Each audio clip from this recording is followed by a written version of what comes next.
हर वक्त साथ ही रहते थे। मेरी अम्मी है,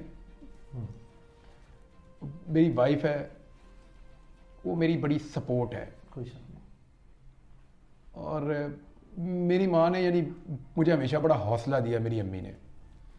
और मुझे हमेशा उन्होंने कहा कि बहुत अजीब और बुरे वक्त भी हमने देखे हैं ज़िंदगी में, मैंने कभी जिक्र नहीं किया। तो उस वक्त मुझे मेरी अम्मी सपोर्ट करती थी हमेशा कि बेटा निकल जाएगा ये वक्त भी, तुम आगे बढ़ो। तो उनका तो एक जो मैं आज हूँ उसके अंदर उनका पूरा एक रोल है। लेकिन मैं नॉर्मली आप एक बीवी से इतना एक्सपेक्ट नहीं कर सकते जितना मेरी वाइफ को करना पड़ा। एब्सोल्युटली। और जिस तरह उसने फेस किया सारा कुछ, उससे पहले भी जिन हालात से वो गुजरी, और मुझसे उसने शिकवा भी नहीं किया। अभी जब मैं आया वापस तो उसने मुझे, यानी मैं अभी थोड़ा बोल नहीं पा रहा था, मुश्किल थी बोलने में। अभी भी अगर थोड़ा कोई प्रॉब्लम हो तो मैं माजरत चाहता हूँ, मैंने पहले भी कहा। तो उसने मुझे एक दिन भी रियलाइज ही नहीं होने दिया कि आप स्टैमर कर रहे हैं या बोल नहीं पा रहे। उसने कभी बातों में भी उसने मेरे दिमाग में ये बात नहीं आने दी कि मैं स्टैमर कर रहा हूँ। सबसे ज़्यादा बात मैं उसी से कर रहा होता हूँ घर में। तो उसने मुझे ये रियलाइज ही नहीं होने दिया, कभी मुझे ये कहा ही नहीं कि ये चीज़ उसको पीछे ले जाती है या उसके लिए प्रॉब्लम हो जाता है। और मेरी रिकवरी में भी इन्हीं लोगों का ज़्यादा हाथ है। सोचा था कि ये हो जाएगा? हाँ, पता था। ये सोचा था कि इतना लंबा हो जाएगा? ये आइडिया नहीं था मुझे, ये आइडिया नहीं था मुझे। एयरपोर्ट पे तो मैंने जब गिरफ्तारी दी थी तो मुझे लगता था कि जैसे होता है नॉर्मली वैसे ही है। तो मुझे नहीं आइडिया था कि ये इतना ड्रैग हो जाएगा और इतना लंबा चला जाएगा। मर्जी है। तो क्या अंदाज़ा है कि पाकिस्तानी अवाम ने और ख़ासकर ओवरसीज़ पाकिस्तानी ने, जितने पाकिस्तानीज़ हैं overseas, there are about almost 10 million, 1 crore के करीब हैं, do you have any idea कि वो किस लेवल पे, किस हद तक और किस तसलसल के साथ जो है उन्होंने आवाज़ बुलंद की है इमरान रियाज के लिए? क्या कभी सोचा है कि कभी बचपन में सोचा हो, जवानी में, सहाफ़ती ज़िंदगी में आने के बाद, कि कोई ऐसा लम्हा भी ज़िंदगी में आएगा कि या कोई इतनी तवक्को होगी कि लोग इस हद तक जो है वो अच्छी रिकग्निशन देंगे, इतनी मोहब्बत करेंगे? क्या ईमानदारी से कोई ऐसा तस्वुर था? अभी जब मैं ये दिन गुजार रहा था, 142 दिन बड़े लंबे होते हैं, मुझे 142वें दिन तक पूरा यकीन था कि लोग मेरे लिए दुआएं करेंगे, पक्का। आपको पता है मैं एक दुआ मांगता था हर नमाज में। मैं कहता था या अल्लाह जो लोग मेरे लिए दुआ कर रहे हैं वो कबूल कर, इस यकीन के साथ कि बहुत सारे लोग दुआ कर रहे होंगे। क्या ये अंदाज़ा है कि लोगों ने यहाँ तक के उम्रें भी की हैं? ये भी अंदाज़ा है कि लोगों ने किस हद तक जो है वो नवाफिल अदा किए हैं? ये अंदाज़ा है कि मैं इसमें पूरी ईमानदारी से बता रहा हूँ कि मेरे पास सैकड़ों नहीं बल्कि हज़ारों की तादाद में लोगों के वॉइस मैसेजेस मौजूद हैं, और उसमें बेशुमार बुज़ुर्ग ख़वातीन हैं, बेशुमार बुज़ुर्ग जो हैं वो मर्द हैं, और उन्होंने रो रो के जो है वो मुझे वॉइस मैसेजेस किए हैं और ये कहा है कि हमने अल्लाह ताला से बिल्कुल ऐसे हाजत मांगी है कि अल्लाह इमरान रियाज जो है वो हमारे पास वापस आए और ज़िंदा सलामत वापस आए। और इस हद तक जो है, यानी कि कोई मोहब्बत किसी सहाफ़ी से, मतलब कभी तसव्वुर था कि किसी सहाफ़ी से सहाफ़ी ज़िंदगी में यहाँ तक भी ये नुमाया मकाम हासिल हो सकता है? लोगों के दिलों में घर कर जाना, लोगों का रोना, किसी सहाफ़ी के लिए रोना, वह इस हद तक रोना। नॉर्मली ना हमारे पास बहुत सारे सवालों के जवाब नहीं होते। मैंने बड़ा डिटेल में, मुझे मौका मिला कुरान पाक पढ़ने का। मैंने पहले भी तफसीर पढ़ी है, फिर दोबारा पढ़ी है। एक ग़ज़वा अहज़ाब था जिसे हम ग़ज़वा खंदक भी कहते हैं। कुरान पाक की एक सूरत में उसका पूरा वो ज़िक्र है। तो अल्लाह ताला कमी बेशी माफ़ करे, लेकिन मफ़हूम मैं आपको बताता हूँ कि वहाँ अल्लाह ताला कहते हैं कि हमने तुम्हारे दिलों में एक दूसरे के लिए मोहब्बत डाल दी, और अगर तुम दुनिया भर की दौलत भी खर्च कर देते ना तो ये नहीं कर सकते थे। तो जो ये है ना, ये अल्लाह ताला की तरफ से होता है। इस पे जितना अल्लाह का शुक्र अदा करें ना वो उतना ही कम है।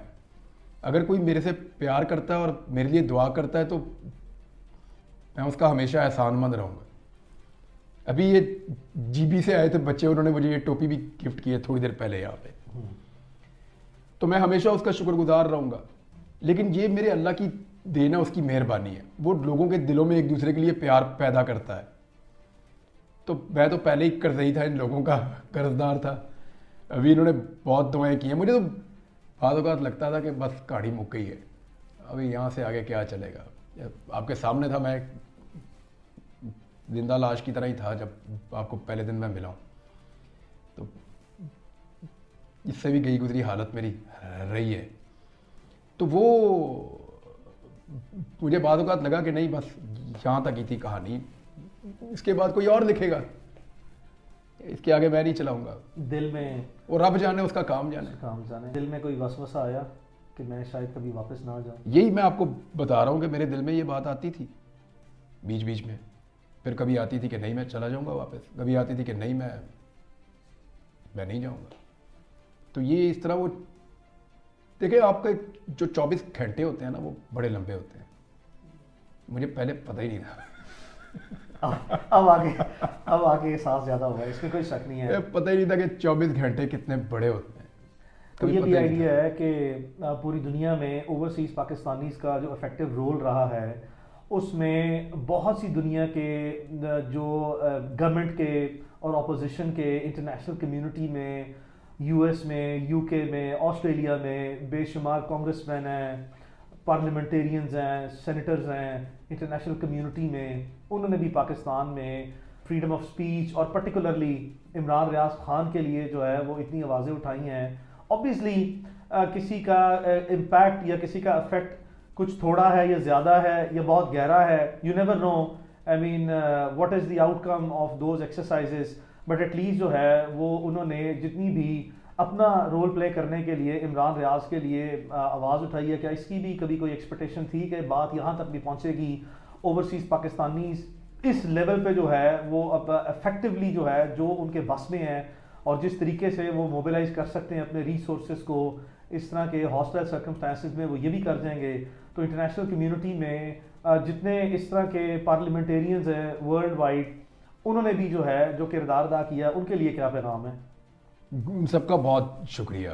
वो मैं देखें, शुरू में तो मैं ये एक्सपेक्ट कर रहा था सभी करेंगे कि आवाज़ ज़रूर उठ रही होगी, लेकिन जब आपको 100 दिन गुजर जाते हैं तो आप सोचते हैं कि शायद लोग मुझे भूल रहे हैं। आपके दिमाग में ये बात आती है, आप ये सोचते हैं कि शायद लोग मुझे भूल रहे हैं। और यानी आप अपना नाम ही ना सुने, अगर इतना अर्सा कोई आपको आपके नाम से बुलाए ही ना।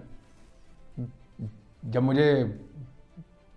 मैं घर आया तो मुझे मेरे नाम से जब बुलाया, मुझे बड़ा अजीब उस दिन लगा। मेरे अम्मी अब्बू से मैं मिला तो मुझे ये फील हुआ कि ये मुझे एक्सपेक्ट नहीं कर रहे थे कि ये ऐसे वापस आ जाएगा। मुझे ये फील हुआ उनसे मिलने के बाद। तो जिन लोगों ने आवाज़ उठाई, मुझे ऐसा लगता था कि लोग ज़रूर आवाज़ उठाएंगे हक बात के लिए कि भी बंदा किधर गायब हो गया। मुझे लगता था कि लोग आवाज़ उठाएंगे, दुआ करेंगे, ये तो मुझे पक्का पता था कि लोग बहुत दुआ करेंगे। आवाज़ उठाएंगे मुझे ये भी पता था, किस लेवल पे उठाएंगे मुझे इसका अंदाज़ा नहीं था। कुछ चीज़ें मुझे मेरी वाइफ ने, कुछ मेरे घर वालों ने, कुछ दोस्तों ने, मेरी टीम के लोगों ने, और बहुत सारी चीज़ें आपने मुझे बताई कि ये बाद में लोगों का रद्द-ए-अमल था। तो जिन लोगों ने भी इसके लिए आवाज़ उठाई, मैं उन सबका बहुत शुक्रगुजार रहूँगा। तो जो पाकिस्तान के लीड एंकर पर्सन हैं, जिनसे सख्त नज़रियाती इख्तलाफ रहा है भी और रहेगा भी, उनमें बहुत से ऐसे नाम हैं जो मैंने बज़ाते खुद मुशाहिदा किया through out this entire period of. इसका कोई जस्टिफाई इसको कर ही नहीं सकता कोई भी हो। यानी जब उतीउल्लाह जान को उठा के हाइप किया गया तो मैंने शोर मचा दिया था उस वक्त। मेरा सख्त उनसे इख्तलाफ है, सख्त। अबसार आलम को जब गोली लगी तो मैंने उस पर रोला डाल दिया था कि भाई ये कैसे हो सकता कि इस्लामाबाद के पोश एरिया में बंदे को गोली मार के चले गए, अगर पकड़ नहीं सकते तो फिर अपने ऊपर लो ये ब्लेम। इस मौक़िफ़ की मुझे कीमत चुकानी पड़ी थी उस वक्त। जिसको घर में मारा एक बच्चे को, उसको बड़ी ज़्यादती की, उसके ऊपर मैंने आवाज़ उठाई। तो बात यह है कि इन चीज़ों को जस्टिफाई नहीं किया जा सकता। कोई सहाफ़ी अपने शदीद इख्तलाफ के बावजूद ये बात कभी नहीं मानेगा और ये बात कभी नहीं कहेगा कि गैर कानूनी तरीके से या गैर आईनी हथकंडों से या लॉलेसनेस हो और किसी के साथ ये किया जाए, किसी को कत्ल कर दिया जाए, किसी को गायब कर दिया जाए, किसी को टॉर्चर किया जाए, किसी को मार दिया जाए गोलियां, ये तो जस्टिफाइएबल है ही नहीं। लेकिन उन तमाम दोस्तों का जिन लोगों ने आवाज़ उठाई, उन सबका बहुत शुक्रिया, उन सबका जिन्होंने नहीं उठाई उनका भी बहुत नहीं, एक बड़ी लंबी तादाद है। मैं लाजमी तौर पर जिक्र करना चाहूँगा जो नहीं बोले होंगे, जो बोले उनका बहुत शुक्रिया। मुझे याद है अपना, मुझे फ़ोन आए इन सबके, मुझे हामिद मीर साहब का फ़ोन आया, बिल्कुल जी हाँ, मुझे बाकी साहब जो मेरे अंसार अब्बासी साहब हैं, अंसार अब्बासी साहब का फ़ोन है, मदर अब्बास साहब तो मेरे उस्तादों में से और वो काफ़ी डिप्रेस हो गए थे मेरे से बात करके। आरिफ हमीद भट्टी साहब हैं, वो बड़े सीनियर जर्नलिस्ट हैं, आसमा शराजी साहब हाँ उन्होंने हैं, और काशिफ अब्बासी साहब हैं, वो हैं, एक लंबी तादाद है। इमरान महर बुखारी साहब हैं, और बड़ी लंबी तादाद है। मंसूर अली खान है, अमीन इकरार, वो मुझे मिलने भी आए हैं, इकरार हसन है, ये सारे हैं, बहुत सारे लोग हैं, बल्कि there is a very long list of people. Munir Jahangir है, मतलब I remember all of those people के बड़े बड़े क्रूशियल टाइम पे। कोई चॉइस नहीं है ना, चॉइस नहीं है, इसको जस्टिफाई कोई कर ही नहीं सकता, कोई कर सकता है पूरी दुनिया में? Absolutely not at all. I mean how can you know such actions be justified?